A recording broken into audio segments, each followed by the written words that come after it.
அனைவருக்கும் தினம் ஒரு தகவல் சார்பாக இனிய வணக்கங்கள். இன்றைக்கி நம்ம பார்க்க போகிற பதிவு நம்முடைய வாழ்க்கையில் எல்லா பிரச்சனைகளும் நமக்கு தீரத்துக்கான மிக அற்புதமான ஒரு மந்திரத்தை பற்றி தெரிஞ்சுக்க போகிறோங்க. பதிவுக்குள்ளே போகிறதுக்கு முன்னாடி நம்ம சேனலை இது வரைக்கும் சப்ஸ்கிரைப் பண்ணாமல் பார்த்துட்டு இருக்கவங்க கண்டிப்பாக சப்ஸ்கிரைப் பண்ணிக்கோங்க.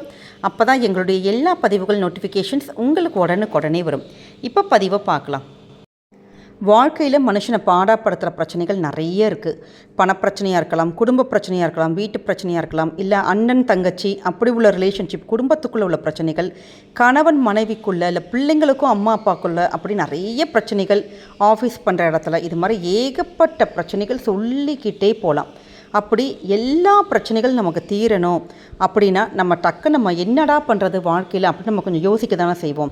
ஆனால் சில மந்திரங்கள் வழிபாடுகள் செய்கிறப்ப அதுக்கான பிரச்சனைகள் இருக்குது பார்த்தீங்களா, அதுக்கு உடனுக்குடனே ஒரு சொல்யூஷன் கிடைக்குன்னு சொல்லப்படுது. அப்படிப்பட்ட மிக அற்புதமான மந்திர வழிபாடை பற்றி தான் தெரிஞ்சுக்க போகிறோம். நம்முடைய பிரச்சனைகள் யார் தீர்ப்பான்னு கேட்டிங்கன்னா கருடாழ்வார். கருடாழ்வாருங்கிறது யாருன்னு கேட்டிங்கன்னா பெருமாளுடைய ஒரு வாகனம். அது மட்டும் இல்லாமல் பெருமாளுடைய ஒரு கொடியாகவும் வணங்கப்படுகிறார். பெருமாளே கருடனை வெற்றிக்கான ஒரு அறிகுறியாக நியமித்து அவருடைய கொடியிலும் இருக்கணும் அப்படிங்கன்னு ஒரு வரம் கொடுத்ததாக ஒரு ஐதீகம் இருக்குது. அப்படிப்பட்ட ஒரு கருடாழ்வாரை நம்ம தொடர்ந்து வழிபட்டு வந்தோம்னு வச்சுக்கோங்களேன், நிச்சயம் நம்முடைய எல்லா பிரச்சனைகளும் கண்டிப்பாக தீர்ந்துருங்க. எதுக்காக சொல்கிறோன்னு கேட்டிங்கன்னா, இந்த கருடன் என்ன பண்ணும், எவ்வளோ பெரிய பாரமாக இருந்தாலுமே தன்னுடைய காலில் தூக்கி பறக்குமா. அதே மாதிரி தான் மனுஷனுடைய எவ்வளோ பெரிய கஷ்டத்தில் நம்ம துன்பத்தில் இருந்தாலுமே அதை தூக்கி காப்பாற்றக்கூடிய வல்லமை கொண்டு வரதான் அந்த கருடாழ்வார். அப்படிப்பட்ட கருடாழ்வார்கிட்ட உங்களுடைய கோரிக்கைகள் பிரச்சனைகள் எதுவாக இருந்தாலும் நீங்கள் ஆத்மார்த்தமாக நம்மளுடைய பூஜை அறை இருக்குது பார்த்தீங்களா, அங்கே ஒரு தீபம் மட்டும் நீங்கள் ஏற்றி வச்சுட்டு இந்த ஒரு மந்திரத்தை ஒரு நாளைக்கு 3 முறை சொல்லணுங்க. அப்படிப்பட்ட கருட ஸ்லோகத்தை இப்போ பார்க்கலாம்.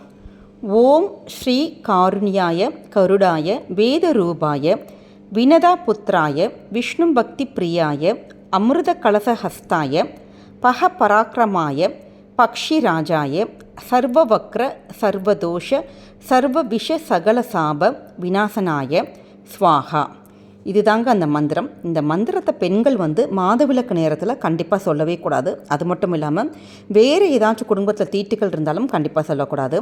மற்றபடி இந்த வழிபாட்டுக்கு எதுவுமே பிரச்சனையே கிடையாது. நீங்கள் அசைவம் சாப்பிட்றதா இருந்தால் இந்த மந்திரம் சொன்னதுக்கப்புறம் நீங்கள் சாப்பிட்டுக்கலாம். ஏன்னா அசைவம் சாப்பிட்டதுக்கப்புறம் இந்த ஸ்லோகத்தை சொல்லக்கூடாது. ரொம்ப ரொம்ப சக்தி வாய்ந்த ஒரு மந்திரம். அது மாதிரி நீங்கள் இந்த மந்திரத்தை நம்ம சொல்கிறப்ப வீட்டில் கிழக்கு திசை பார்த்து நீங்கள் உட்காந்துக்கிட்டு இந்த ஸ்லோகத்தை ஒன்று சொல்லணும். அது மட்டும் இல்லாமல் இந்த இப்போ ஆஃபீஸில் தான் எங்களுக்கு உட்காந்து சொல்லணுன்னா நீங்கள் தாராளமாக சொல்லலாம். எந்தவித ரெஸ்ட்ரிக்ஷனும் கிடையாது.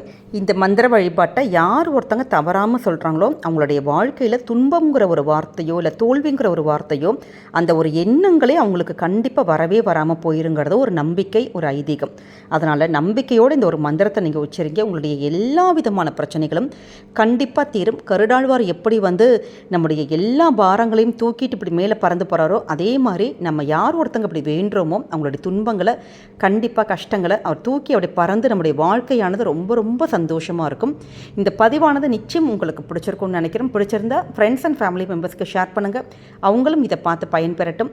நம்ம சேனலை இது வரைக்கும் சப்ஸ்கிரைப் பண்ணாமல் பார்த்துட்டு இருக்கவங்க கண்டிப்பாக சப்ஸ்கிரைப் பண்ணிக்கோங்க. உங்களுடைய ஆதரவுகள் சப்போர்ட் எங்களுக்கு கொடுங்க. மீண்டும் வேறொரு நல்ல பதிவோடு உங்களை சந்திக்கிறோம். நன்றி, வணக்கம்.